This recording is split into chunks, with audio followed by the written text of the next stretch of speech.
Hello दोस्तों, राधे राधे। कैसे हैं आप सब? भाई हो बहुत बढ़िया होंगे। हाजिर हूँ एक और नई वीडियो के साथ। तो आज की वीडियो में हम जो वो एम सी आर ई 2025 के बारे में डिस्कशन करेंगे। तो एम सी आर ई 25 आप सबको पता है 25 अगस्त 2025 को हुआ और 9:12 सॉरी 9 बजे से 12 बजे तक था ये एग्ज़ाम। ठीक है। तो इसमें क्या है बेसिकली कि मॉर्निंग शिफ्ट थी और मतलब बच्चे काफ़ी दूर दूर से भी आए थे। कुछ बच्चों को सेंटर नज़दीक मिले थे, कुछ को दूर मिले थे। ठीक है जी। और इसमें क्या है कि पेपर आप सबको पता है कैसा आया था जिसने दिया है। ठीक है। तो सब चीज़ें डिस्कस करेंगे इस वीडियो में हम। तो क्या क्या डिस्कस करेंगे? पहली चीज़ हम देखेंगे कि M C R E exam की कट ऑफ। ठीक है। कब रिज़ल्ट डिक्लेयर होगा, लेवल ऑफ एग्ज़ाम कैसा था, कब इसकी आंसर की आएगी। ठीक है जी। और अगर एम सी आर ई नहीं हुआ तो फिर क्या, मतलब तो क्या कर सकते हैं बेसिकली हम। ठीक है। तो लेवल ऑफ एग्ज़ाम, ठीक है जी। अगर आप देखें तो एम सी आर ई का एग्ज़ाम जिसमें आप मान सकते हैं कि 20 क्वेश्चंस, अगर एम्स की बात हम करें तो 20 क्वेश्चन नॉन फार्मा के थे। ठीक है जी। और जो 80 क्वेश्चन थे वो क्या थे, फार्मा पोर्शन थे। ठीक है। और इसमें 80 क्वेश्चंस में से ठीक है फार्माकोलॉजी के ही थे, वो भी क्लिनिकल फार्माकोलॉजी और थोड़ी डायरेक्ट फार्माकोलॉजी पूछी गई थी। ठीक है। जो कि मैंने पिछली वीडियो में भी आपको बताया था कि फार्माकोलॉजी इस तरह से थी कि आपको 60% फार्माकोलॉजी थोड़ी केस स्टडी से रिलेटेड क्लिनिकल थी और 40% आपको जो थी डायरेक्ट क्वेश्चन पूछे गए थे। ठीक है जी। तो लेवल ऑफ एग्जाम आप मान सकते हैं मॉडरेट टू टफ। ठीक है। मतलब जो इन्होंने पैटर्न बताए होते उसके अकॉर्डिंग न डाल के मतलब अपने अकॉर्डिंग पेपर डाला हुआ था। ठीक है जी। तो इसके बारे में भी चर्चा करेंगे थोड़ी देर में। ठीक है। फिलहाल देख लेते हैं कि जो टॉपिक हमने कवर करने हैं वीडियो में उनके बारे में। ठीक है। तो लेवल आ गया हमारे पास moderate to tough. M C R result, अगर रिजल्ट की अगर हम बात करें कब तक रिजल्ट डिक्लेयर होगा, तो ये जो है अगर हम इनका देखें शेड्यूल, तो ये अपने शेड्यूल के बिल्कुल पक्के होते हैं। मतलब जिस शेड्यूल पे इन्होंने बताया कि हमने जी एग्ज़ाम करवाना है, कंडक्ट तो करवाना है चाहे फिर कुछ हो। ठीक है। बहुत रेयर केसेस होते हैं, मतलब 99% में से 1% केस होगा कि एग्ज़ाम नहीं होगा, 99 ऐसे होंगे कि वो होगा ही होगा। ठीक है। तो इसमें क्या होता है, जैसे इन्होंने बताया था कि हाँ जी इतनी से इतने तक फॉर्म फिलिंग होगी, 25 को एग्ज़ाम होगा। ठीक है। उसी तरह से सेम इनका क्या होता है कि 15 डेज़ के बाद आपको रिजल्ट दे दिया जाता है, डिक्लेयर कर दिया जाता है, जैसे पिछली बार हुआ था। ठीक है। तो इसमें इस बार भी जो है वो 25 अगस्त को जो है एग्ज़ाम हुआ है। तो इट मीन्स कि आपको अगर आप एस्टिमेटर लेके चलें तो मतलब 10 से 15 सितंबर तक आपको जो है वो रिज़ल्ट देखने को मिल सकता है इस बीच में। ठीक है जी।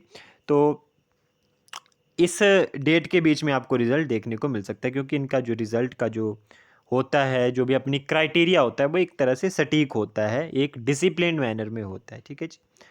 M C R E answer की, अब आंसर की बारे में हर कोई पूछता है कि आंसर की आएगी नहीं आएगी। तो बेसिकली पिछली बार भी एग्ज़ाम हुआ था तो आंसर की का कुछ वैसा आया नहीं था, मतलब आंसर की नहीं आई थी। तो विदाउट आंसर की भी रिज़ल्ट डिक्लेयर कर देते हैं। हाँ बेशक आ जाए, अगर आएगी तो एक वीक में आंसर की आ जाएगी। ठीक है। लेकिन मुश्किल है, आंसर की नहीं आती इनकी, सीधा रिज़ल्ट डिक्लेयर होता है। ठीक है जी।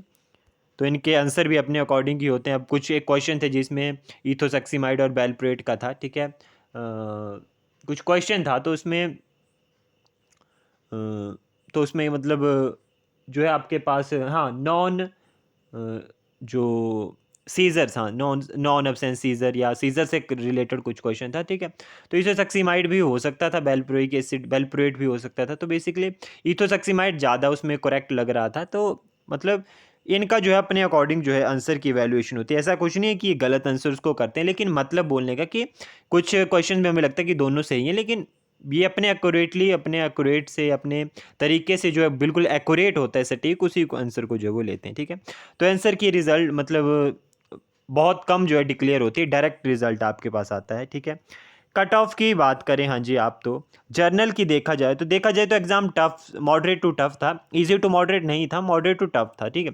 तो आपने अगर 60 क्वेश्चंस मतलब आपके करेक्ट हो रहे हैं, मतलब 220 टू 240 जर्नल की जो है वो कट ऑफ जाएगी। ठीक है।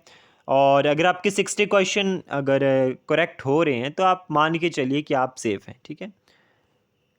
और ऐसा नहीं, अटेम्पटेशन की बात नहीं की जा रही कि आपने 60 क्वेश्चन अटैम्प्ट किए हैं, आपके करेक्ट बिल्कुल 60 हैं। तो SC/ST की बात करें तो 200 से 210 के बीच में, ठीक है, 200 से 210 के बीच, मतलब आपके पास 45 से 48 क्वेश्चन अगर आपके करेक्ट ऐसे लग रहे हैं आपको, तो मे बी आपका होना जो है वो पक्का है, ठीक है, आप सेफेस्ट जोन में, ठीक है। OBC की बात करें तो 210 से 220 के बीच में, ठीक है, मतलब अगर आपने 50 क्वेश्चन 49-50 या 48-50 के बीच में अगर आपके करेक्ट आते हैं तो आपका हो सकता है, ठीक है जी। EWS की बात करें तो 220 से 230 के बीच में, मतलब 55 कर क्वेश्चन अगर आपके ठीक हैं तो इतनी कट ऑफ आपकी, तो आप सेफ जोन में, मतलब आपको क्वेश्चंस के बता दिए और इतनी सेफ कट ऑफ आपकी, मतलब इसके बीच में ही जाएगी जहाँ तक मुझे लगता है, ठीक है। और जहाँ तक मैंने मतलब एनालाइज किया इस चीज़ को, ठीक है, जहाँ तक मैंने कमेंट पढ़े आप लोगों के सब कुछ, ठीक है, तो वो सब देख के जो है वो मैंने ये सब कुछ डिसाइड किया कि ठीक कितनी कट ऑफ आपकी जा सकती है, ठीक है जी। और अब देखो भाई, एम्स नहीं तो फिर अब सब बोल रहे हैं कि बहुत ही टफ एग्ज़ाम था, मैं भी मानता हूँ, लेकिन देखो भाई, जिसने अगर किसी एक बंदे को लेके तो एम्स वाले नहीं चलेंगे कि एक बंदे ने बोल दिया एग्ज़ाम टफ था, ये 10 बंदों ने बोल दिया कि एग्ज़ाम टफ था, ये मतलब किसी एक पर्टिकुलर पर्सन को लेके नहीं चलेंगे। हो सकता है कोई फार्माकोलॉजी का मास्टर्स वाला हो तो वो बोले कि हाँ जी बहुत अच्छा एग्ज़ाम था, लेकिन अगर मैं एक बात बोलूँ तो डी फार्मेसी और बी फार्मेसी दोनों एलिजिबल थे और मिनिमम क्वालिफिकेशन डी फार्मेसी थी। कुछ लोग बोलते हैं कि डी फार्मेसी को निकाल देना चाहिए, डी फार्मेसी एलिजिबल नहीं होनी चाहिए गवर्नमेंट जॉब के लिए, लेकिन ये बिल्कुल गलत है। डी फार्मेसी भी उतनी ही एलिजिबल है जितनी बी फार्मेसी, क्योंकि डी फार्मेसी वाले भी जो है वो, ऐसा नहीं है 2 साल में उनके पास भी बहुत सारे जो है वो सब्जेक्ट्स होते हैं और वो बहुत ज़्यादा पढ़ते हैं, ठीक है। ऐसा कुछ नहीं है कि सिर्फ, तो इस बात में कोई मतलब लड़ाई की बात नहीं कि डी फार्मेसी बी फार्मेसी, तो मतलब अगर देखा जाए तो डी फार्मेसी लेवल का एग्ज़ाम नहीं था ये, ठीक है।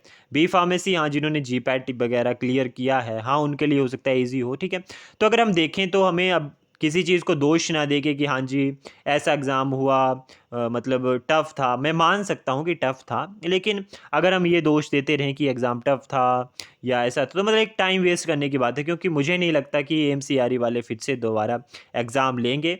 और तो इससे अच्छा है कि आप नेक्स्ट जितने भी एग्ज़ाम इनकी प्रिपरेशन कीजिए, तभी एम्स नहीं तो RRB है अभी आगे, आप अपने जोन के वाइज भरिए, ठीक है। ड्रग इंस्पेक्टर के भी अभी आ रहे हैं, ठीक है, पोस्टें, ठीक है, तो उनकी भरिए आप, ठीक है। तो मतलब अच्छा कीजिए, ज़रूरी नहीं जो हो गया सो हो गया, मतलब अभी आप किसी चीज़ को जो है वो बैठ के कोसते रहेंगे तो ये एक सही बात नहीं है, ठीक है। तो यही था आज की वीडियो में, आई होप आपको पसंद आई होगी, और आप मेरे चैनल पे जाके जो है प्रीवियस ईयर्स के MCQs देख सकते हैं, ठीक है। RRB के एम्स के प्रीवियस ईयर्स के MCQs हम स्टार्ट मतलब मैंने किए थे एम्स के एग्ज़ाम के टाइम से, लेकिन आई होप कि मैं बिल्कुल अब रेगुलरिटी के साथ आपको जो है प्रोवाइड कर सकूं। तो यही था आज की वीडियो में, मिलते हैं जल्दी नेक्स्ट वीडियो में, बाय बाय, टेक केयर।